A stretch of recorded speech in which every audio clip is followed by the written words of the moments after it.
Binaliwala ni Pangulong Duterte ang inihaing komunikasyon sa International Criminal Court para papanagutin siya sa umano'y extrajudicial killing sa bansa.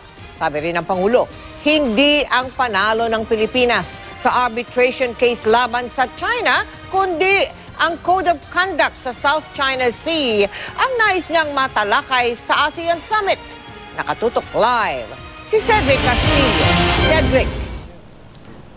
Yes, Mel, hindi na raw mag-aaksaya pa ng panahon si Pangulong Rodrigo Duterte para intindihin pa ang inihain sa kanya o laban sa kanya sa International Criminal Court o ICC. Matapos ang pulong ni Pangulong Rodrigo Duterte kay Brunei Sultan Haji Hassanal Bolkiah, nagpa-ambush interview ang Pangulo sa media.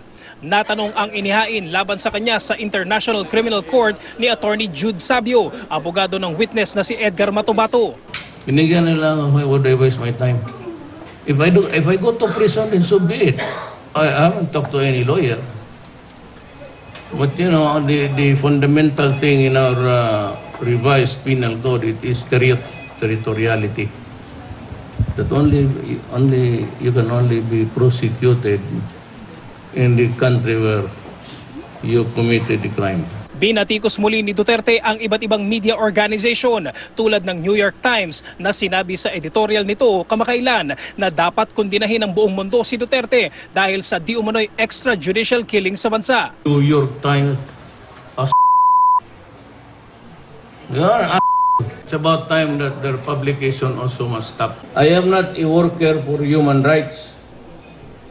I am a president trying to build a nation. Maging ang ABS-CBN at pahayagang Philippine Daily Inquirer, pinag-initan muli ng Pangulo. You operate an ABS-CBN, tapos manluloko lang kayo ng tao, mag-swindling kayo.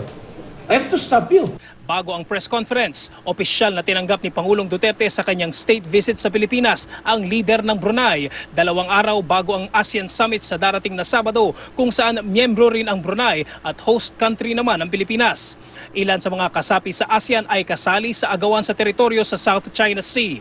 Natanong ang Pangulo kung isusulong niya sa ASEAN Summit ang ruling ng International Arbitral Tribunal na hindi umayon sa 9-line claim o pag-angkin ng China sa halos buong South China Sea. Code of conduct, maybe. But arbitral, it's only between China and the Philippines. So I'll skip that. Ayon pa kay Duterte, hindi magagamit ang ruling para i-pressure ng buong ASEAN ang China para itigil ang pag-angkin sa South China Sea. Then what would be the purpose also of discussing it kung wala kang magawa? But you can pressure China by way of international because the side of the law. Cannot do that. You're just dreaming. Those are theories which you are dreaming. That's the Obama style. All dreams. What you go into reality? Who will dare pressure? Who can pressure China? Us? Mel, sa usapin pa rin ang agawan sa teritoryo, sabi ni Pangulong Duterte, ang pinakamainam pa rin daw sa ngayon ay makipag-usap sa China. Mel? Maraming salamat sa iyo, Cedric Castillo.